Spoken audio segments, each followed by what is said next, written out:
Hello everyone, स्वागत है एक बार फिर से आप सभी साथियों का शिक्षा संकल्प के इस ऑनलाइन यूट्यूब प्लेटफॉर्म पर। कैसे हैं आप सभी साथी? आशा करते हैं कि आप लोग बहुत ही अच्छे होंगे, स्वस्थ होंगे। आप सभी साथी जानते हैं डेली सुबह 11:30 बजे सामान्य ज्ञान की स्पेशल क्लास होती है जो कि बीएड एंट्रेंस एग्जाम 2026 के लिए महत्वपूर्ण है। आप किसी भी स्टेट से हैं, उस स्टेट के बीएड प्रवेश परीक्षा की तैयारी कर रहे हैं, डेली सुबह 11:30 बजे इस क्लास को करना बिल्कुल मत भूलिएगा। पिछले वर्ष का आप लोग पेपर उठाकर देखेंगे तो पाएंगे बिल्कुल इसी पैटर्न पर सवाल पेपर में बन चुके हैं। तो आइए शुरुआत करते हैं आज की इस क्लास की। यहाँ पर दोस्तों पूरे 50 सवालों को कवर किया गया है। लास्ट में आपको बताना है कि आपने इन 50 सवालों में से कितने सवालों को बिल्कुल सही करने का प्रयास किया है। तो चलिए शुरू करते हैं। पहला क्वेश्चन देखिए और आंसर दीजिएगा सब लोग। भारतीय संविधान के कौन से अनुच्छेद में नागरिकता से संबंधित प्रावधान किया गया है, बताएं। 4 ऑप्शंस आपके सामने दिए गए हैं। सभी दोस्त यहां पर आंसर देने का प्रयास करिएगा और इस क्वेश्चन पर आप लोग डबल स्टार लगाइए। ये सवाल पेपर में भी बन चुका है। बताएं, भारतीय संविधान के कौन से अनुच्छेद में नागरिकता से संबंधित प्रावधान किया गया है। देखिएगा साथियों, अगर बात करें नागरिकता की तो साथियों एक सवाल और पूछता है कि नागरिकता संबंधित प्रावधान कहां से लिया गया है, किस देश के संविधान से लिया गया है। तो ये साथियों ब्रिटेन के संविधान से लिया गया है। कहां से? ब्रिटेन के संविधान से लिया गया है। और इसका उल्लेख जो है साथियों भारतीय संविधान के भाग 2 में किया गया है। अनुच्छेद अगर आपसे पूछेगा तब आप कहिएगा 5 से 11 में। और यहां पर आपसे अनुच्छेद ही पूछा है तो यहां पर आपका बी ऑप्शन बिल्कुल राइट आंसर हो जाएगा। देखिएगा 3 सवाल यहां से बनते हैं। कैसे सवाल पूछेगा आपसे? सबसे पहला सवाल यह है कि नागरिकता संबंधित प्रावधान किस देश के संविधान से लिया गया है, तो ब्रिटेन के संविधान से। ठीक है। और नागरिकता का उल्लेख भारतीय संविधान के किस भाग में किया गया है, तब आप कहिएगा भाग 2 में किया गया है। तीसरा सवाल, नागरिकता संबंधित प्रावधान भारतीय संविधान के किस अनुच्छेद के अंतर्गत किया गया है, तो आप कहिएगा 5 से 11 में। ऑप्शन नंबर आपका सेकंड इसका बिल्कुल राइट आंसर हो जाएगा। तो इन तीनों पॉइंट को आप लोग याद रखिएगा, यही से सवाल बनता है। अगला सवाल, भारतीय संविधान के किस भाग में जो है मौलिक अधिकार का वर्णन किया गया है। क्वेश्चन नंबर सेकंड का आंसर बताएं। मोस्ट इंपॉर्टेंट सवाल है, बताइए। भाग 3 में, 4 में, 2 में और आपका दिया है भाग 5। चलिएगा, अभी हमने आपको बताया साथियों नागरिकता का प्रावधान जो है भाग 2 में किया गया है और यहां पर आपसे पूछा है मौलिक अधिकार। बात करें साथियों अगर हम यहां पर मौलिक अधिकार की, तो मौलिक अधिकार संबंधित अवधारणा कहां से ली गई है? यूएसए यानी अमेरिका के संविधान से ली गई है। ठीक है। और इसका उल्लेख आप देखेंगे भारतीय संविधान के भाग 3 में किया गया है। अनुच्छेद अगर आपसे पूछेगा किस अनुच्छेद में किया गया है, तब आप कहिएगा 1235 के अंतर्गत इसको रखा गया है भारतीय संविधान में। ठीक है भाई, ध्यान रखें कहां से लिया गया है? अमेरिका से लिया गया है। मौलिक अधिकार संबंधित प्रावधान किस भाग में किया गया है? इसका उल्लेख भारतीय संविधान में भाग 3 में किया गया है। किस अनुच्छेद में है? 12 से 35 में है। तो यहां पर जो लोग जा रहे हैं ऑप्शन नंबर ए पर, वो बिल्कुल राइट हो जाएंगे। भाग 3 आपका बिल्कुल करेक्ट आंसर हो जाएगा। मौलिक अधिकार साथियों कितने निहित हैं वर्तमान समय में भारतीय संविधान में? तो भाई 6 मौलिक अधिकार हैं, ये भी पॉइंट याद रखें। क्वेश्चन नंबर तीसरा है, राज्य के नीति निर्देशक तत्व किस देश के संविधान से लिए गए हैं? क्वेश्चन नंबर थर्ड का उत्तर बताइए। चलिएगा, पिछले वर्ष का आप लोग पेपर उठाकर देखेंगे, ये जो सवाल मैं करवा रहा हूं साथियों आपको संविधान का जो चल रहा है, ये सारे सवाल पेपर में बन चुके हैं, पूछे जा चुके हैं। आप लोग पेपर देखिएगा उठाकर, और भर भर के यहाँ से सवाल पूछा गया है। चाहे मौलिक अधिकार हो गया, नागरिकता हो गया, मौलिक कर्तव्य हो गया। ठीक है, यहाँ से सवाल बहुत पूछे गए हैं।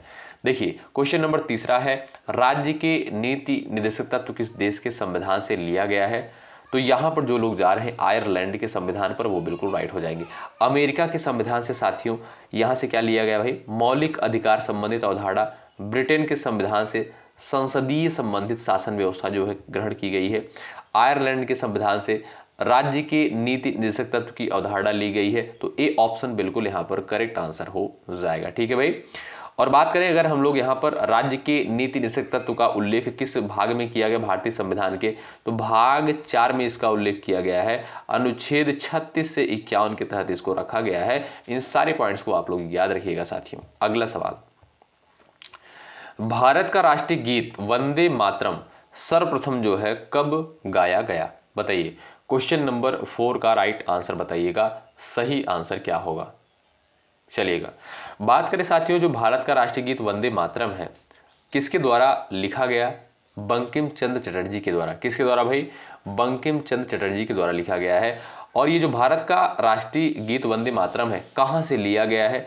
आनंद मठ से लिया गया है। ठीक है, आनंद मठ साथियों एक उपन्यास है, यहीं से जो है लिया गया है। ठीक है, और कब गाया गया पहली बार? 1896 में। ऑप्शन नंबर बी जो दिया है बिल्कुल आपका सही उत्तर होगा। क्वेश्चन नंबर 5वां, मिस यूनिवर्स का खिताब जीतने वाली पहली भारतीय कौन थी? क्वेश्चन नंबर 5 का यहां पर आंसर करिए। राइट आंसर आपका क्या हो जाएगा बताएं। मिस यूनिवर्स का खिताब जीतने वाली पहली भारतीय कौन थी? मधु, रीता फारिया, सुष्मिता सेन, इनमें से कोई नहीं। क्वेश्चन नंबर 5 का आंसर दीजिए, इंपॉर्टेंट सवाल है परीक्षा की दृष्टिकोण से। तो यहां पर जो भी साथी जा रहे हैं सुष्मिता सेन पर, ऑप्शन नंबर 3 पर, वो बिल्कुल यहां पर करेक्ट हो जाएंगे। ठीक है भाई, मिस यूनिवर्स का खिताब जीतने वाली पहली भारतीय महिला सुष्मिता सेन थी। 1994 में इनके द्वारा खिताब जीता गया था। कब? 1994 में। ऑप्शन 3 आपका यहां पर बिल्कुल करेक्ट आंसर है।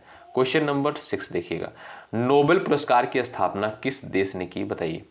अमेरिका, यूके, यहां पर दिया है यूके यानी यूनाइटेड किंगडम, स्वीडन, रूस। क्वेश्चन नंबर 6 का उत्तर बताएं आप लोग। नोबेल पुरस्कार की स्थापना जो है किस देश के द्वारा करी गई? तो जो भी साथी जा रहे हैं स्वीडन पर, ऑप्शन नंबर 3 बिल्कुल करेक्ट आंसर हो जाएगा। साथियों स्वीडन के जो है एक वैज्ञानिक थे, उनका नाम था अल्फ्रेड नोबेल। क्या भाई? अल्फ्रेड नोबेल जो है उनका नाम था। इन्हीं के द्वारा जो है नोबेल पुरस्कार की स्थापना करी गई थी। तो जो भी साथी जा रहे हैं ऑप्शन नंबर 3 पर, वो बिल्कुल यहाँ पर करेक्ट हो जाएंगे। अगला सवाल ये देखिएगा, क्वेश्चन नंबर 7, इसका उत्तर आप लोग करेंगे। चलिए बताइए, द गोल्डन थ्रेशोल्ड नामक पुस्तक के लेखक कौन है? क्वेश्चन नंबर 7 का उत्तर बताइए। राइट आंसर आपका क्या हो जाएगा? जवाहरलाल नेहरू, सरोजिनी नायडू, डॉक्टर राजेंद्र प्रसाद, इनमें से कोई नहीं। क्वेश्चन नंबर 7 का राइट आंसर आप लोग बताइएगा। चलिएगा फटाफट आंसर देने का प्रयास करें। तो जो भी साथी यहां पर जा रहे हैं ऑप्शन नंबर 2 पर, वो बिल्कुल राइट हो जाएंगे, सरोजिनी नायडू। ठीक है भाई, द गोल्डन थ्रेशोल्ड नामक पुस्तक के लेखक कौन है? सरोजिनी नायडू थी। ठीक है साथियों, ये जो है एक कविता का संग्रह है और कब प्रकाशित हुआ? 1905 में जो है इसका प्रकाशन हुआ था। ठीक है, आप जानते होंगे दोस्तों, सरोजिनी नायडू को जो है भारत कोकिला कहा जाता है। क्या? भारत कोकिला कहा जाता है, ये भी पॉइंट याद रखिएगा। और सरोजिनी नायडू जो है भारत की पहली महिला राज्यपाल थी। ठीक है, किस राज्य की? उत्तर प्रदेश की। ये भी पॉइंट आप लोग याद रखें। ठीक है, बहुत इंपॉर्टेंट है। ऑप्शन नंबर बी आपका बिल्कुल यहां पर करेक्ट आंसर हो जाएगा। द गोल्डन थ्रेशोल्ड नामक पुस्तक लेखक कौन है भाई? सरोजिनी नायडू। इसका प्रकाशन कब हुआ? 1905 में जो है इसका प्रकाशन हुआ था। और ये कविता का संग्रह है, ये भी याद रखिएगा। इन्हें भारत कोकिला के नाम से जाना जाता है। और ये जो है भारत की पहली महिला राज्यपाल थी। किस राज्य की? उत्तर प्रदेश की। ठीक है, इन सारे पॉइंट्स को याद रखें आप लोग। क्वेश्चन नंबर 8, अकबरनामा पुस्तक के लेखक कौन है? क्वेश्चन नंबर 8 का आंसर आप लोग यहां पर कर सकते हो। चलिए, अकबरनामा पुस्तक के जो है लेखक कौन है? सही आंसर क्या है? सभी दोस्त आंसर दीजिएगा। अबुल फजल। जो लोग जा रहे हैं ऑप्शन नंबर ए पर, वो बिल्कुल राइट हो जाएंगे। अबुल फजल साथियों अकबर के नवरत्नों में से जो है एक थे। इनके द्वारा जो है अकबरनामा जो पुस्तक थी इनके द्वारा लिखी गई थी। किसके द्वारा? अबुल फजल के द्वारा। ए ऑप्शन जो है बिल्कुल आपका सही आंसर है। इंपॉर्टेंट क्वेश्चन है। अगला सवाल, परम सुपर कंप्यूटर किस पीढ़ी का कंप्यूटर है? क्वेश्चन नंबर 9 का आंसर बताएं। चलिए, तीसरी, दूसरी, चौथी, 5वीं पीढ़ी का है, बताएं। परम सुपर कंप्यूटर जो है किस पीढ़ी का कंप्यूटर है? तो ये साथियों 5वीं पीढ़ी का कंप्यूटर है। ऑप्शन नंबर जो डी दिया है इस क्वेश्चन का बिल्कुल आपका सही आंसर हो जाएगा। ये रहा क्वेश्चन नंबर 10, भारत में जनगणना का कार्य सर्वप्रथम कब किया गया था? इंपॉर्टेंट है क्वेश्चन नंबर 10 का उत्तर बताएं। साथियों परीक्षा तक आते आते बहुत सारे क्वेश्चन आपको रट जाएंगे, याद हो जाएंगे, अगर आप लोग डेली इन क्लासेस को अटेंड कर रहे हैं। और विश्वास मानिएगा, यदि आप लोग क्लासेस को देख रहे हैं, अटेंड कर रहे हैं, आपको जीके जीएस सेगमेंट में कोई समस्या नहीं होगी। तो क्वेश्चन नंबर 10 का उत्तर करिएगा, भारत में जनगणना का कार्य जो है सर्वप्रथम कब किया गया था? तो देखिएगा साथियों, पहली बार जो जनगणना हुई थी 1872 में हुई थी। कब? 1872 में पहली बार जनगणना हुई थी। अगर आपसे सवाल पूछे कि नियमित जनगणना की शुरुआत कब हुई, नियमित जनगणना, तब आप कहिएगा 1881 में। ठीक है, ये दोनों डेट याद रखें आप लोग। 1872 में पहली बार जनगणना हुई थी और नियमित जनगणना यानी जो प्रत्येक 10 वर्ष पे होती है, आप जानते हैं, इसकी शुरुआत जो है 1881 में हुई। ठीक, तो जो लोग जा रहे हैं 1872 पर, ए ऑप्शन पर, वो बिल्कुल यहाँ पर राइट हो जाएंगे। अगला सवाल देखते हैं। 2011 की जनगणना के अनुसार भारत का सबसे कम जनसंख्या वाला राज्य कौन सा है? क्वेश्चन नंबर 11 का उत्तर बताएं। चलिए, आपका सही आंसर क्या हो जाएगा? सभी दोस्त यहां पर उत्तर करिएगा। 2011 की जनगणना के अनुसार भारत का सबसे कम जनसंख्या वाला राज्य साथियों सिक्किम है। ऑप्शन नंबर बी आपका बिल्कुल करेक्ट आंसर हो जाएगा। ठीक है, सबसे अधिक जनसंख्या वाला राज्य कौन सा है? अपना उत्तर प्रदेश। ठीक है भाई। और साथियों, सर्वाधिक जनसंख्या घनत्व वाला राज्य वो है बिहार। ठीक है, बिहार है। और साथियों, सबसे कम क्षेत्रफल किसका है? किस राज्य का? गोवा का है। किसका? गोवा का। इन सारे पॉइंट्स को आप लोग याद रखें। और सबसे अधिक क्षेत्रफल किसका है? राजस्थान का है। निम्नलिखित में से नगदी फसल कौन सी नहीं है? बताइए। गन्ना, कपास, गेहूं, इनमें से कोई नहीं। क्वेश्चन नंबर 12 का उत्तर आप लोग दीजिएगा। निम्नलिखित में से नगदी फसल कौन सी नहीं है? गन्ना है, कपास है, गेहूं है। 4 ऑप्शंस आपके सामने दिए गए हैं। जो लोग यहां पर जा रहे हैं ऑप्शन नंबर 3 पर, गेहूं पर, वो बिल्कुल यहां पर राइट हो जाएंगे। अगला सवाल ये रहा। भारत का सबसे बड़ा चावल उत्पादक राज्य कौन सा है? बताइए। क्वेश्चन नंबर 13 का उत्तर बताइए। भारत का जो है सबसे बड़ा चावल उत्पादक राज्य कौन सा है? उत्तर प्रदेश, पश्चिम बंगाल, आंध्र प्रदेश, पंजाब। 4 ऑप्शंस आपके सामने यहाँ पर दिए गए हैं। आप सभी दोस्त यहाँ पर आंसर दीजिएगा। जो लोग जा रहे हैं पश्चिम बंगाल पर, ऑप्शन नंबर 2 पर, वो बिल्कुल यहाँ पर करेक्ट हो जाएंगे। सेकंड ऑप्शन आपका बिल्कुल यहाँ पर करेक्ट हो जाएगा। क्वेश्चन नंबर 14 देखिएगा। भारत का सबसे पुराना राष्ट्रीय उद्यान जो है कौन सा है? बताइए। भारत का सबसे पुराना राष्ट्रीय उद्यान कौन सा है? काजीरंगा है, हेमिस है, राजाजी है, जिम कॉर्बेट है। 4 ऑप्शंस आपके सामने दिए गए हैं। सभी दोस्त यहां पर आंसर दीजिएगा। चलिए, तो साथियों, जो भारत का सबसे पुराना राष्ट्रीय उद्यान है वो है भाई जिम कॉर्बेट राष्ट्रीय उद्यान। जिम कॉर्बेट राष्ट्रीय उद्यान, ऑप्शन नंबर डी करेक्ट हो जाएगा। इसकी स्थापना दोस्तों 1936 में हुई। कब? 1936 में। पहले इसका नाम साथियों हेली नेशनल पार्क था। क्या भाई? हेली राष्ट्रीय उद्यान पहले इसका नाम था। और ये कहां पर स्थित है दोस्तों? उत्तराखंड में स्थित है। कहां पर? उत्तराखंड में स्थित है। अब इसका नाम क्या है? जिम कॉर्बेट राष्ट्रीय उद्यान। ऑप्शन नंबर डी आपका यहां पर बिल्कुल करेक्ट आंसर है। क्वेश्चन नंबर 15 देखिएगा। किस राज्य में राष्ट्रीय उद्यान वैली ऑफ फ्लावर स्थित है? क्वेश्चन नंबर 15 का उत्तर बताएं। वैली ऑफ फ्लावर जो है कहां पर स्थित है? फटाफट आप लोग बताएं।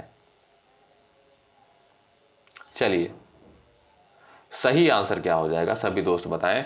तो साथियों, राष्ट्रीय उद्यान वैली ऑफ फ्लावर जो है ये आपका उत्तराखंड में स्थित है। ए ऑप्शन बिल्कुल करेक्ट आंसर हो जाएगा। कहां पर? उत्तराखंड के जो है चमोली जिले में। कहां पर? उत्तराखंड के चमोली जिले में। और इसे दोस्तों 1982 में जो है राष्ट्रीय उद्यान घोषित किया गया। ठीक है, कब? 1982 में जो है वैली ऑफ फ्लावर को जो है राष्ट्रीय उद्यान घोषित किया गया। कहां पर स्थित है? उत्तराखंड में स्थित है। किस जिले में? चमोली जिले में। ए ऑप्शन बिल्कुल राइट है। अगला सवाल।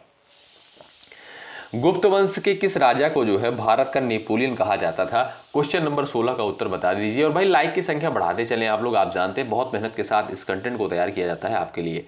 और इसमें भाई देखिएगा, सेशन को लाइक करने में कोई चार्ज, कोई पैसा आपका नहीं लगता, बिल्कुल फ्री सुविधा है। तो सभी लोग एक बार सेशन को लाइक कर दें भाई, हमारा भी मनोबल बढ़ता है, आपके लिए बेहतर कंटेंट लाने का प्रयास करते हैं। गुप्त वंश के किस राजा को जो है भारत का नेपोलियन कहा गया? आप जानते होंगे, समुद्रगुप्त को। ऑप्शन नंबर बी बिल्कुल राइट आंसर है। बीएड एंट्रेंस एग्जाम का बड़ा फेवरेट क्वेश्चन है, एग्जाम में पूछा जाता है। ठीक है, ऑप्शन नंबर 2 आपका बिल्कुल करेक्ट आंसर है। अगला सवाल देखिए, ये रहा। निम्नलिखित में से मोहनजोदड़ो की खोजकर्ता कौन है? बताइए। मोहनजोदड़ो की खोजकर्ता कौन है? क्वेश्चन नंबर 17 का उत्तर बताइए। राइट आंसर आपका क्या है? चलिए, राइट आंसर क्या है सभी दोस्त बताइएगा। तो साथियों, मोहनजोदड़ो की खोज जो है आर.डी. बनर्जी के द्वारा करी गई। कब? 1922 में। कब साथियों? 1922 में जो है आर.डी. बनर्जी के द्वारा मोहनजोदड़ो की खोज करी गई थी। ये ऑप्शन आपका यहाँ पर बिल्कुल करेक्ट आंसर हो जाएगा। ठीक है साथियों, एक सवाल और पूछता है मोहनजोदड़ो से, आपसे पूछेगा विशाल स्नानागार यानी वृहत स्नानागार कहाँ से देखने को मिलता है? तो ये साथियों आपका मोहनजोदड़ो में। ठीक है, मोहनजोदड़ो में ग्रेट बाथ या विशाल स्नानागार देखने को मिलता है। ये बड़ा इंपॉर्टेंट पॉइंट है। अगला सवाल देखिए, ये रहा। एशियाई विकास बैंक एडीबी का मुख्यालय कहां पर स्थित है? क्वेश्चन नंबर 18 का उत्तर बताएं। चलिए, सभी लोग आंसर देने का प्रयास करें। आपका सही उत्तर क्या है? जो भी साथी जा रहे हैं मनीला फिलीपींस, वो बिल्कुल राइट है। ऑप्शन नंबर 2 आपका बिल्कुल करेक्ट आंसर हो जाएगा। ठीक है भाई, ऑप्शन नंबर सेकंड करेक्ट है। साथियों यहां पर देखिएगा, अगर आपसे पूछेगा कि एशियाई विकास बैंक की स्थापना कब हुई थी, 1966 में। कब साथियों, 1966 में इसकी स्थापना हुई थी। मुख्यालय कहां पर स्थित है, मनीला में जो है इसका जो है मुख्यालय स्थित है। और इसका उद्देश्य क्या है, इसका उद्देश्य है एशिया प्रशांत क्षेत्र में जो है आर्थिक विकास। ठीक है, अगला सवाल देखेंगे, क्वेश्चन नंबर 19, अंतरराष्ट्रीय ओलंपिक समिति का मुख्यालय कहां पर स्थित है, बताइए। चलिए, इंटरनेशनल ओलंपिक कमेटी का मुख्यालय जो है कहां पर स्थित है, तो जो लोग जा रहे हैं स्विट्जरलैंड पर, ऑप्शन नंबर सेकंड पर, वो बिल्कुल यहां पर राइट हो जाएंगे। अगला सवाल ये रहा, खाद्य और कृषि संगठन का मुख्यालय कहां पर स्थित है, बताइए। खाद्य एवं कृषि संगठन का मुख्यालय कहां पर स्थित है, बताएं। चलिए, खाद्य एवं कृषि संगठन की स्थापना साथियों कब हुई थी, 1945 में। कब, 1945 में। और इसका मुख्यालय कहां पर स्थित है, रोम में स्थित है। ऑप्शन नंबर थर्ड बिल्कुल आपका यहां पर बिल्कुल करेक्ट आंसर। रोम कहां है, ये आपका इटली में है। कहां पर दोस्तों, इटली में है। ठीक है, अगला सवाल,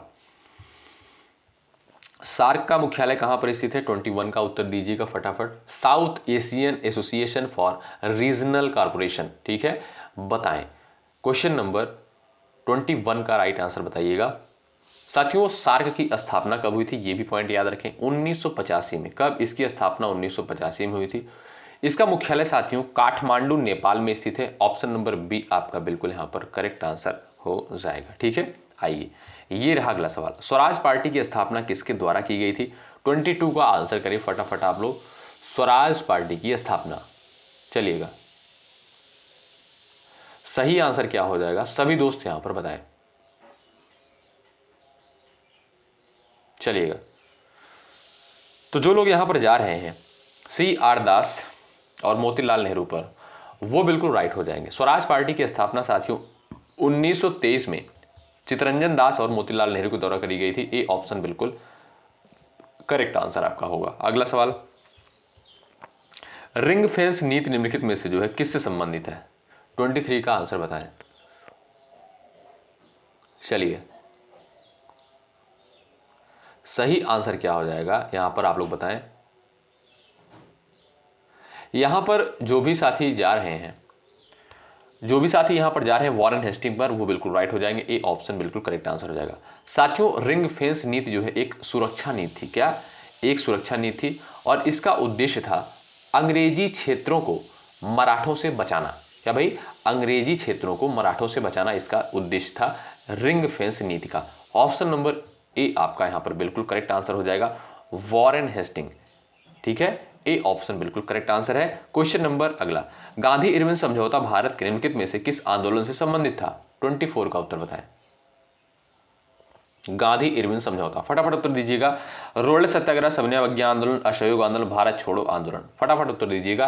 क्वेश्चन नंबर 24 का, जो लोग जा रहे हैं यहां पर भाई सबने अवज्ञा आंदोलन पर, ऑप्शन नंबर बी आपका बिल्कुल करेक्ट आंसर होगा। अगला सवाल, प्लासी का युद्ध जो है किस वर्ष लड़ा गया था, 25 का उत्तर बताइए।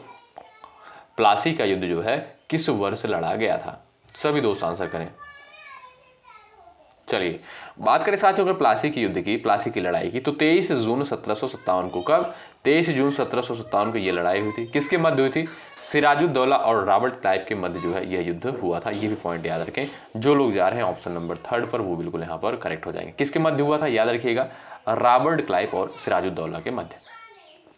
अगला सवाल, महात्मा गांधी द्वारा शुरू किया गया पहला जन आंदोलन कौन सा था, क्वेश्चन नंबर 26 का उत्तर बताएं। चलिए राइट आंसर क्या है, फटाफट आप लोग उत्तर दीजिएगा।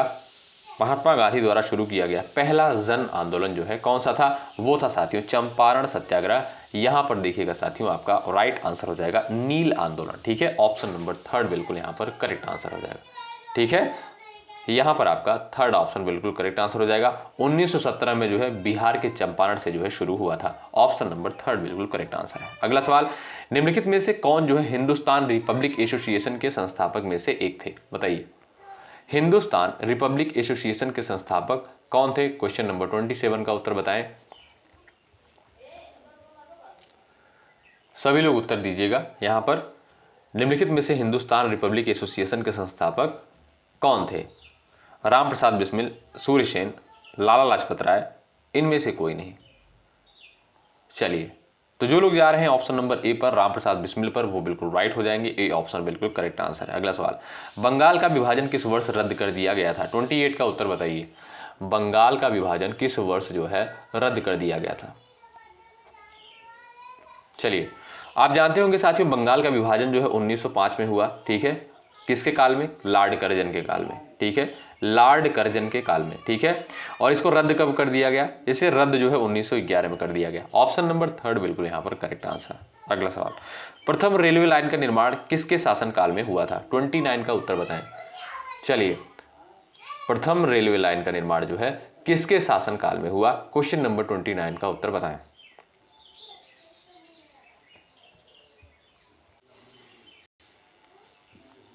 चलिए आंसर करिएगा 29 का यहाँ पर सही उत्तर क्या है?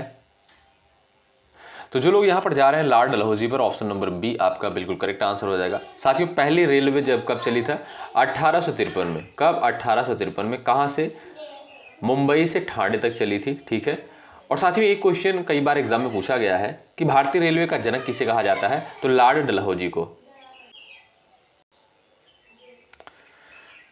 तो याद रखें आप लोग, प्रथम रेलवे लाइन का निर्माण किसके शासनकाल में हुआ था? लॉर्ड डलहौजी के कार्यकाल में। ठीक है, ऑप्शन नंबर आपका सेकंड आपका बिल्कुल यहाँ पर करेक्ट आंसर हो जाएगा। और भारतीय रेलवे का जनक जो है लॉर्ड डलहौजी को ही कहा जाता है। क्वेश्चन नंबर अगला, निम्नलिखित में से कौन सा समाचार पत्र जो है भारतीय राष्ट्रीय आंदोलन के दौरान लोकमान्य तिलक द्वारा लिखा गया था? क्वेश्चन नंबर 30 का आंसर बताएं। चलिए, सही आंसर क्या है? क्वेश्चन नंबर 30 का उत्तर बताएं। युगांतर बंगाली केसरी अमृत बाजार पत्रिका। क्वेश्चन नंबर 30 का आंसर बताएं। निम्नलिखित में से कौन सा समाचार पत्र जो है भारतीय राष्ट्रीय आंदोलन के दौरान लोकमान्य तिलक द्वारा जो है लिखा गया? तो वो है साथियों केसरी। ऑप्शन नंबर जो थर्ड दिया है ये आपका बिल्कुल सही आंसर हो जाएगा। क्वेश्चन नंबर अगला, महात्मा गांधी का कौन सा संघर्ष जो है औद्योगिक श्रमिकों से संबंधित था? चंपारण, अहमदाबाद संघर्ष, खेड़ा सत्याग्रह, इनमें से कोई नहीं, बताएं। चलिए, सही आंसर क्या है आप लोग बताएं। तो जो लोग यहां पर जा रहे हैं ऑप्शन नंबर सेकंड पर, अहमदाबाद संघर्ष पर, वो बिल्कुल राइट हो जाएंगे। ऑप्शन नंबर सेकंड बिल्कुल करेक्ट आंसर हो जाएगा। और यह साथियों यह जो है मिल मजदूरों के वेतन वृद्धि से जुड़ा हुआ था। यहां पर जो लोग ऑप्शन नंबर सेकंड पर जा रहे हैं वो बिल्कुल करेक्ट हो जाएंगे। महात्मा गांधी का कौन सा संघर्ष औद्योगिक श्रमिकों से संबंधित था? अहमदाबाद संघर्ष। सवाल नंबर अगला है, ये रहा, भारतीय क्रांति की जननी किसे कहा जाता है? बताइए। क्वेश्चन नंबर 32, सही आंसर क्या है? सभी दोस्त आंसर दे सकते हो। भारतीय क्रांति की जननी जो है मैडम भीकाजी कामा को कहा जाता है। ए विकल्प जो है यहाँ पर बिल्कुल करेक्ट आंसर हो जाएगा। क्वेश्चन नंबर 33 है, संविधान की प्रारूप समिति के अध्यक्ष कौन थे? बताएं। 33 का उत्तर दे दीजिएगा। चलिए, राइट आंसर क्या है? सभी दोस्त बताएं। चलिए साथियों, प्रारूप अगर आपसे पूछा जाए कि प्रारूप समिति का गठन कब किया गया? 29 अगस्त 1947 को। कब दोस्तों? 29 अगस्त 1947 को जो है प्रारूप समिति का गठन किया गया था। और इसके अध्यक्ष कौन थे? डॉक्टर बी आर अम्बेडकर थे। कौन? Doctor B R Ambedkar. और आप ये भी जानते होंगे डॉक्टर बी आर अम्बेडकर को जो है संविधान का मुख्य शिल्पकार भी कहा जाता है। ठीक है, ये भी पॉइंट याद रखिएगा। देखिए 2-3 पॉइंट है, बहुत इंपॉर्टेंट है, सवाल बनता है। तो संविधान के प्रारूप समिति के अध्यक्ष भाई कौन थे? ऑप्शन नंबर बी करेक्ट हो जाएगा, डॉक्टर बी आर अम्बेडकर। ठीक है, प्रारूप समिति का गठन कब हुआ? 29 अगस्त 1947 को जो है प्रारूप समिति का गठन हुआ था। ठीक है, और इसके अध्यक्ष कौन थे? डॉक्टर बी आर अम्बेडकर थे। और इन्हें जो है साथियों संविधान का मुख्य शिल्पकार भी कहा जाता है। ठीक है, और संविधान को साथियों कब अपनाया गया? 26 नवंबर 1949 को संविधान को अपनाया गया था संविधान सभा के द्वारा। और आप जानते होंगे 26 नवंबर को ही संविधान दिवस के रूप में मनाते हैं। अगला सवाल, शब्द पंथनिरपेक्ष को जो है भारत के संविधान में कब जोड़ा गया था? बताइए। समाजवादी और आपका पंथनिरपेक्ष और अखंडता, ये 3 शब्द जोड़े गए थे, आप जानते होंगे। क्वेश्चन नंबर 34 का उत्तर दीजिएगा। चलिए, तो 42वें संविधान संशोधन 1976 के द्वारा भारतीय संविधान की प्रस्तावना में 3 शब्द जोड़े गए थे। कौन कौन से? अखंडता, पंथनिरपेक्ष और एक आप था कौन सा भाई? समाजवादी। ठीक है, ये 3 शब्द साथियों जोड़े गए थे 42वें संविधान संशोधन 1976 के द्वारा। और 42वें संविधान संशोधन 1976 को साथियों मिनी कॉन्स्टिट्यूशन कहते हैं या इसे लघु संविधान भी कहा जाता है। ठीक, भारतीय संविधान का भाग 4 किससे संबंधित है? क्वेश्चन नंबर 35 का उत्तर करिएगा, छापिएगा फटाफट आप लोग। भारतीय संविधान का भाग 4 जो है किससे संबंधित है? तो ये साथियों आप देखेंगे राज्य के नीति निर्देशक तत्व से संबंधित है। ठीक है, भाग 4, और इसका उल्लेख देखेंगे अनुच्छेद 36 से 51 में देखने को मिलता है। ठीक है, ऑप्शन नंबर ए बिल्कुल करेक्ट आंसर है। नागरिकता का उल्लेख आप देखिएगा साथियों, भाग 2 में इसका उल्लेख मिलता है अनुच्छेद 5 से 11 में। ठीक है, मौलिक कर्तव्य की बात करें तो आप जानते होंगे इसका उल्लेख भाग 4 क में देखने को मिलता है। अनुच्छेद पूछे तब आप कहिएगा 51 का, भाग पूछे कहिएगा 4 का। मौलिक अधिकार आप जानते ही होंगे, इसका उल्लेख भाग 3 में देखने को मिलता है। ठीक है, अनुच्छेद 12 से 35 के अंतर्गत, इसमें अनुच्छेद 12 से 35 के अंतर्गत। ठीक है, राज्य का नीति निर्देशक सिद्धांत, यहाँ पर आपका ए ऑप्शन बिल्कुल राइट आंसर हो जाएगा, क्योंकि आपसे पूछा है कि भारतीय संविधान का भाग 4 किससे संबंधित है, तो राज्य की नीति निर्देशक तत्व से ए ऑप्शन बिल्कुल करेक्ट आंसर है। ठीक है, यहाँ पर ए ऑप्शन बिल्कुल राइट आंसर हो जाएगा। क्वेश्चन नंबर 36, संविधान के किस अनुसूची में जो है पंचायत की शक्ति को शामिल किया गया है? 36 का उत्तर बताइए। पंचायत की शक्ति किसमें शामिल है? अनुसूची 11, 12, 10, अनुसूची 2। ऑप्शन नंबर ए करेक्ट है, अनुसूची 11 में ए ऑप्शन बिल्कुल आपका राइट आंसर है। सर्वोच्च न्यायालय कितने प्रकार की याचिका जारी कर सकता है? 36 का उत्तर दीजिए। चलिए, सर्वोच्च न्यायालय जो है कितने प्रकार की रिट जारी करता है? 5 प्रकार की, याद रखें, ए ऑप्शन बिल्कुल आपका राइट आंसर है। अगला सवाल ये रहा, भारत के संविधान ने किस देश के संविधान से एकल नागरिकता और सरकार की संसदीय प्रणाली की विशेषता ग्रहण की है? 38 का आंसर दीजिए। चलिए, यानी जो वर्तमान में भारत में संसद संबंधित प्रणाली चल रही है, ये व्यवस्था और नागरिकता की व्यवस्था, ये कहाँ से किस देश के संविधान से ली गई है? Australia, Britain, Canada, America. तो जो लोग जा रहे हैं यहाँ पर भाई ऑप्शन नंबर सेकंड पर, ब्रिटेन पर, वो बिल्कुल यहाँ पर करेक्ट हो जाएंगे। अगला सवाल, भारत के संविधान के अनुच्छेद 5 से 11 से संबंधित है, बताइए। 39 का उत्तर करिए, किससे रिलेटेड है? आर्टिकल 5 से 11। तो ये जो है आपका नागरिकता से संबंधित है, ऑप्शन नंबर सेकंड राइट है। अगला सवाल, निम्नलिखित में से संविधान सभा के जो है अस्थायी अध्यक्ष का नाम बता दीजिए आप लोग। क्वेश्चन नंबर 40 का उत्तर क्या है? फटाफट आप लोग उत्तर दीजिएगा। चलिए, तो जो लोग यहाँ पर जा रहे हैं डॉक्टर सच्चिदानंद सिन्हा पर, ए ऑप्शन बिल्कुल राइट हो जाएगा, कई बार एग्जाम में सवाल बन चुका है। अस्थायी अध्यक्ष कौन थे भाई? डॉक्टर राजेंद्र प्रसाद। अस्थायी अध्यक्ष कौन थे? डॉक्टर सच्चिदानंद सिन्हा। ए ऑप्शन बिल्कुल आपका करेक्ट आंसर है। अगला सवाल यहाँ पर देखेंगे, क्वेश्चन नंबर 41, बताइए ऊष्मा का एसआई मात्रक क्या है? बताइए, जूल है, वाट है, न्यूटन है, पास्कल है? क्वेश्चन नंबर 41 का उत्तर बताएं। तो जो लोग बता रहे हैं भाई जूल, ए ऑप्शन पर जो लोग यहाँ पर जा रहे हैं वो बिल्कुल यहाँ पर राइट हो जाएंगे, एग्जाम में पूछा गया सवाल है। क्वेश्चन नंबर 42 का उत्तर दीजिए, खजुराहो मंदिर किस वंश से संबंधित है? बताइए, चंदेल, पल्लव, चालुक्य, राष्ट्रकूट। 4 ऑप्शंस आपके सामने दिए गए हैं। खजुराहो का जो प्रसिद्ध मंदिर है साथियों, ये कहाँ से, मतलब किस धर्म से संबंधित है? फटाफट आप लोग बताइएगा।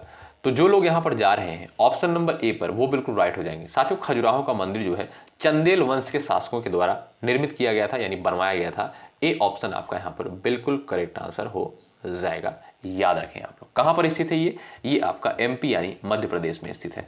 अगला सवाल ये रहा, मंत्रिपरिषद का गठन कौन करता है? बताइए, राष्ट्रपति, प्रधानमंत्री, संसद, लोकसभा अध्यक्ष? फटाफट उत्तर दीजिएगा। तो आपका राइट आंसर क्या हो जाएगा? सभी दोस्त बताएं, मंत्रिपरिषद का गठन जो है किसके द्वारा किया जाता है? चलिए साथियों, मंत्रिपरिषद का गठन जो है, याद रखें आप लोग, प्रधानमंत्री की सलाह पर राष्ट्रपति के द्वारा किया जाता है। ऑप्शन नंबर जो ए दिया है ये आपका बिल्कुल सही उत्तर है, ध्यान रखें आप लोग। ये रहा अगला सवाल, वायुमंडल में नाइट्रोजन का प्रतिशत लगभग कितना है? सभी को पता होगा भाई, इंपॉर्टेंट सवाल है और जानते भी होंगे आप लोग, मुझे पूरा भरोसा है इसका आंसर सही आएगा। तो वो है आपका 78% नाइट्रोजन पाई जाती है, ठीक है, वायुमंडल में। और सबसे अधिक मात्रा में, अगर आपसे पूछा जाए कि वायुमंडल में सबसे अधिक मात्रा में कौन सी गैस पाई जाती है, तो वो है आपका नाइट्रोजन 78%। ठीक है, तो याद रखें आप लोग, आपका सेकंड ऑप्शन राइट है।